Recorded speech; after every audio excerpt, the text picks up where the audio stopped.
Shalom kekasih Tuhan, keluarga BMC dimanapun berada, senang sekali kita boleh kembali saat teduh pada hari ini.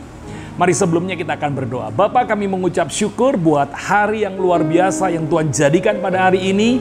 Biarlah kami boleh melihat masa depan yang baik di hari ini Tuhan. Urapan yang sama turun di tengah-tengah kami dalam nama Yesus, amin. Kekasih Tuhan, masih dalam tema Grit. Dan saya percaya setiap kita selalu ketika bertambah umur, ya, kita seringkali jumpai juga pada orang-orang tua, makin umur makin tua, biasanya kehilangan kekuatan, kehilangan semangat, kehilangan ketekunan. Tetapi tidak dengan Kaleb yang hari ini sama-sama kita akan belajar dari firman-Nya. Justru Kaleb makin tua, dia makin bersemangat. Itu sebabnya saya beri judul sharing pada hari ini adalah Jangan Kalah Dengan Kaleb. Mari kita buka sama-sama Alkitab kita. Terambil dalam kitab Yosua pasal yang ke-14. Kekasih Tuhan, kalau punya waktu nanti Anda bisa membaca seluruh pasal 14 ya. Yosua pasal 14 ayat yang ke-11. Pada waktu itu aku masih sama kuat seperti pada waktu aku disuruh Musa. Seperti kekuatanku pada waktu itu, demikianlah kekuatanku sekarang untuk berperang dan untuk keluar masuk. Wah, keren saudara ya. Kita tahu bahwa Kaleb pada saat dia berjumpa dengan Yosua, dia berumur 85 tahun.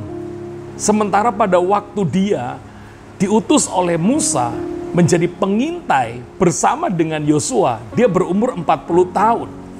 Lalu pertanyaannya apa?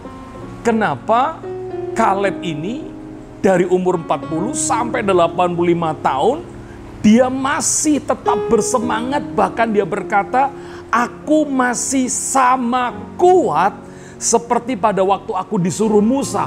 Wow, 45 tahun kemudian Yosua masih berkata, aku masih sama kuat.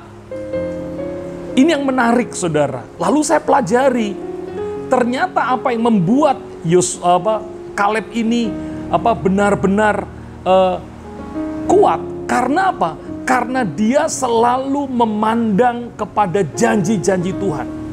Dia selalu mengarahkan matanya kepada janji-janji Tuhan. Ini yang menjadi alasan kenapa Kaleb ini kuat. Demikian juga dengan saudara. Hari ini arahkan mata rohanimu. Arahkan telingamu untuk mendengar dan mempercayai apa yang dikatakan oleh Tuhan dalam firman-Nya, itu ya dan amin. Saya jadi teringat dengan Mazmur 12 ayat yang ke-7. Dikatakan begini, janji Tuhan adalah janji yang murni, bagaikan perak yang teruji 7 kali dimurnikan dalam dapur peleburan di tanah. Dikatakan janji Tuhan adalah janji yang murni. Itu sebabnya hari ini apa yang menjadikan kita kuat, bahkan kita nggak kalah dengan Kaleb yang usianya 85 tahun, apabila kita pegang janji-janji Tuhan. Itu sebabnya bagian kita cuma percaya. Bagian kita cuma pegang semua yang dijanjikan Tuhan. Dan kita melihat pada akhirnya, karena Kaleb ini memegang perjanjian Tuhan, memandang kepada janji-janji Tuhan, dan dia menyimpan dalam hatinya. Anda bisa melihat pada ayat yang ke-9 dari Yosua pasal 14. Dikatakan, sesungguhnya tanah yang diinjak oleh kakimu itu akan menjadi milik pusakamu dan anak-anakmu sampai selama-lamanya, sebab engkau telah mengikuti Tuhan Allahmu dengan sepenuh hati. Lihat bahwa memegang janji Tuhan dan menyebabkan kita mengikutinya, akhirnya kita mendapatkan. Kalau seandainya kita tidak menjadi lemah, kalau seandainya kita tetap berpegang pada janjinya, percayalah janji itu akan digenapi. Kalau Anda mau membaca sampai dengan ayat yang ke-13, akhirnya apa yang terjadi saudara? Hebron diberikan untuk Kaleb oleh Yosua. Itu sebabnya jangan mau kalah dengan Kaleb. Makin tua, makin umur, mari terus pegang janji Tuhan. Dari waktu ke waktu, pandemi ini sementara. Setelah pandemi, siapkah engkau dengan sebuah perubahan besar yang akan Tuhan kerjakan dalam hidupmu? Itu sebabnya pertahankan kekuatanmu, Pertahankan semangatmu, pertahankan ketekunanmu, terus miliki iman, harap, kasih kepada Tuhan. Pegang janjinya, maka kita akan beroleh masa depan, janji Tuhan yang digenapi lebih indah lagi. Baik, sama-sama kita akan berdoa. Bapa, kami mengucap syukur buat sharing firman pada hari ini. Kami tidak mau kalah dengan Kaleb Tuhan.